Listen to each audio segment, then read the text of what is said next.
सम्मानित अध्यक्ष सदस्य श्री किशोर त्रिपाठी जी, सम्मानित हम लोग के नेता अभिभावक समाजवादी चिंतक सदस्य श्री रघु ठाकुर जी, हमारे अभिभावक और बड़े भाई आदरणीय शिवानंद तिवारी जी, बिहार विधान परिषद के उप सभापति और हम लोग के अभिभावक आदरणीय रामचंद्र कुर्मे जी, मंच पर बैठे आदरणीय श्याम गंभीर साहब, के वी प्रसाद जी और तमाम मंच पर बैठे मंच के बाहर आए हुए तमाम हमारे बहनों और भाइयों, सबसे पहले मैं अभय सिन्हा जी के प्रति और उनके संस्था के प्रति बहुत बहुत आभार व्यक्त करना चाहता हूँ कि आज 8 अप्रैल को जिस राष्ट्रीय परिसंवाद का आयोजन किया गया है, बड़ी ही गंभीर विषय है। ये विषय है गांधी लोहिया जयप्रकाश का भारत और आज का लोकतंत्र। आदरणीय रघु ठाकुर जी, आदरणीय शिवानंद तिवारी जी और रामचंद्र कुर्मे जी के वक्तव्य के बाद कोई विषय और कोई बातें बच नहीं जाती है, क्योंकि कुछ भी बोलना उन विषयों के बाहर कोई बात नहीं। लेकिन मैं इतना कहना चाहता हूँ कि लोकतंत्र संकट है। लोकतंत्र संकट देश की आज़ादी के समय से ही, क्योंकि आज़ादी के गांधी ने जो आज़ादी का सपना देखा था, जिस लोकतंत्र का आकार उन्होंने अपने सामने रखा था, उससे बहुत पीछे देश की आज़ादी के बाद लोकतंत्र के जो शासन में बैठे हुए लोग थे, उन लोगों ने उसको गांधी के साथ या गांधी के विचारों के साथ उन्होंने बेईमानी करने का काम किया। और उसी समय से जो लोकतंत्र खतरे के एक क्रम चला, तो आज तो वो विषम परिस्थिति हो गई। हम आज के संदर्भ में कहते हैं कि लोकतंत्र खतरे में, लेकिन शुरुआत उसी समय से हो गई। गांधी ठीक ही कहा रघु ठाकुर जी ने कि हमारी आर्थिक विषमता और सामाजिक विषमता का जो सवाल रहा देश की आज़ादी के पहले और आज जब हम घूमते हैं, देखते हैं, तो उन गाँव में उन और डंडियों में उन झोपड़ियों में जाते हैं तो देखते हैं कि देश की आज़ादी के पहले की जो कल्पना थी, जो किताबों में थी, आज उससे कहीं ज़्यादा विषमता स्थिति होगी। आज के कल तक तो गांधी ने लोगों को बोलने की आज़ादी दी, लोगों ने अपनी आवाज़ बुलंद की और देश की आज़ादी में अपना हिस्सा बटाने का काम किया था। लेकिन आज वो भी आवाज़ें बंद हो चुकी है, क्योंकि लोकतंत्र में, आज वर्तमान लोकतंत्र में जिस तरह से हमारा न्यायपालिका, प्रशासनीय व्यवस्था, शासकीय व्यवस्था या राजनीतिक व्यवस्था जो है, उसमें बोलने के बाद आपके साथ न्याय नहीं बल्कि आपके साथ और भी अत्याचार होने का काम होता है। तो क्या हम मौन व्रत रखें या उसके साथ हम समझौता कर लें? क्या हम उसी रास्ते पर चलने का काम करें? कदापि नहीं। गांधी ने बताया, जब जैसा शिवानंद तिवारी जी ने कहा, गांधी का चंपारण आंदोलन के संदर्भ को उन्होंने बताने का काम किया। चंपारण में जब गए थे, कोई उस समय जो किसान था अपनी आवाज़ नहीं कर सकता था, लेकिन गांधी ने उनके अंदर निडरता, जो डर था, उसको खत्म करके के निडरता का पाठ दिया। और उस समय से जो आंदोलन चला वो देश की आज़ादी का एक कहा जाए तो प्रतीक था, और वो बढ़ते बढ़ते देश की आज़ादी हुई। 4247 में आज़ादी हुई अहिंसात्मक ढंग से। जयप्रकाश ने 74 आंदोलन, जिसके हम लोग भी एक कुंज है, उस आंदोलन को दिशा दिया।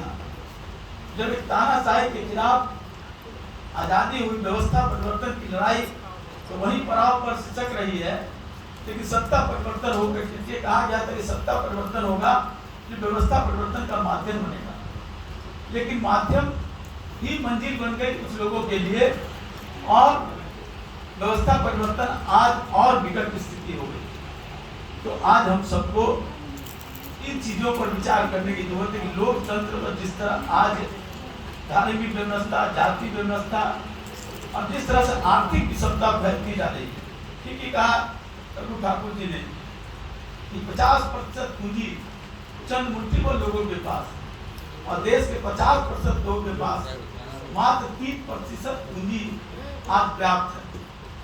शिक्षा का बाजारीकरण हो गया, रोजगार खत्म हो गई, किसान आज हाहाकार है। तो गांधी ने तो और जयप्रकाश जी ने, लोहिया ने तो जो सपना दिखलाया था, जो विचार अपने रखा था, जो संकल्प रखा था, आज उस संकल्प से बहुत दूर चले गए। आज हमारे सामने विचार है, वो नेतृत्व नहीं है, लेकिन विचार को अगर हम नेतृत्व मान करके अगर हम कार्यक्रम के माध्यम से और अपनी निडरता को, अपनी डर को, अपनी भय को खत्म करके अगर लड़ाई लड़ने का संकल्प ले तो निश्चित रूप से परिवर्तन की रूपरेखा बन सकती है। और इस रूपरेखा के लिए हम चाहेंगे कि जो लोग आज मंच पर हैं, रघु ठाकुर जी हैं, शिवानंद तिवारी जी, रामचंद्र जी हैं, ये लोग और भी कई लोग हैं, जो लोग आज अगर नेतृत्व करे राजनीतिक दलीय राजनीति की से ऊपर उठ करके और इन सवालों को लेकर के मानते हैं कि आज नौजवानों की स्थिति बदली है, लेकिन उनको परिवर्तन किया जा सकता है, उनके मन को बदला जा सकता है। क्योंकि आज हम देख रहे हैं, ठीक है कहा शिवानंद भाई ने कि जो 10 गाड़ियों के साथ जाता है उसकी सम्मान होता है। कारण है कि हमने ऐसा दृष्टि दिया, ऐसा दिशा दिया है, उससे राजनीति में भी प्रदूषण आया। और जब राजनीति में प्रदूषण आया है तो देश के अन्य चीजों में भी प्रदूषण होना व्याप्त। इसलिए नौजवानों को कोई हम उनको दोष नहीं देते हैं, नौजवानों को इस तरह की दिशा हमने देने का काम नहीं किया। जो राजनीतिक दलों में जो लोहिया, जयप्रकाश, किशन पटनायक जी ने जो प्रशिक्षण का कार्यक्रम चलाया था, राजनीतिक दलों प्रशिक्षण का कार्यक्रम, प्रशिक्षण का कार्य, और राजनीतिक दलों में जो प्रस्ताव आते हैं, पहले प्रस्ताव पर चर्चा होती थी, बहस होती थी, प्रस्ताव बनाने में 15-15 दिन, 1 महीना लगते थे, लेकिन आज प्रस्ताव नेता ने पढ़ा। मैं किसी राजनीतिक दल को दोष नहीं दे पाती, सभी दलों में यही स्थिति है। आज जो बड़ी पार्टी हो या छोटी पार्टी हो, नेता ने भाषण दिया और सब लोगों ने उसकी ताली बजा के उसको समर्थन दे दिया। क्या पढ़ा क्या नहीं उससे कोई मतलब नहीं। तो हमने जो दिशा दिया वही आज के नौजवान दिशा में चल रहे हैं, तो उनको दिशा बदलना है।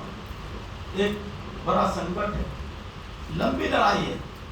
लड़ाई चंद दिनों की नहीं है, चंद महीनों की नहीं है, चंद वर्षों की नहीं है, लंबी लड़ाई लड़ना होगा। लड़ाई में हो सकता है कि आप वर्तमान जो लोग हैं आप सब लोग खपा जाए, आप लोग समाप्त हो जाए, लेकिन जब लड़ाई चलेगी तो नया नेतृत्व भी आप उभारेंगे, नया नेतृत्व निकल कर देंगे। तो आज जो गांधी लोहिया जयप्रकाश का सपने का भारत और जो वर्तमान लोकतंत्र जो खतरे में है, तो वर्तमान लोकतंत्र के खतरे पर हम प्रश्नवाचक खड़ा कर सकते हैं और वर्तमान लोकतंत्र को गांधी लोहिया जयप्रकाश का सपनों का भारत लोकतंत्र का बनाने का काम कर सकते हैं। कि हम सब लोगों को करना होगा।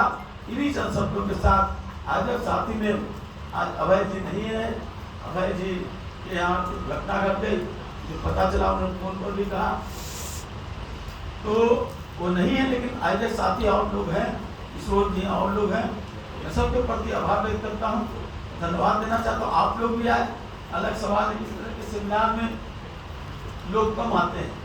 अगर कोई अन्य तरह का सांस्कृतिक कार्यक्रम में होता तो शायद ये हॉल तो भर ही जाता, बाहर भी उससे ज़्यादा लोग होते, लेकिन गंभीर सवालों पर लोगों की संख्या कम होती है, लेकिन कम संख्या हो और गंभीरता से चर्चा और मन बुद्धि उस गंभीरता के साथ समावेश करके हम लड़ाई का, संघर्ष का अगर रणनीति बनाए और उस रणनीति बना करके हम कार्यक्रम बनाने का काम करो, तो निश्चित रूप से हम निराश न हो, हम सब सपनों का भारत हम फिर से स्थापित करने का काम कर सकते हैं। इन्हीं शब्दों के साथ बहुत बहुत धन्यवाद। जय बिहार, जय।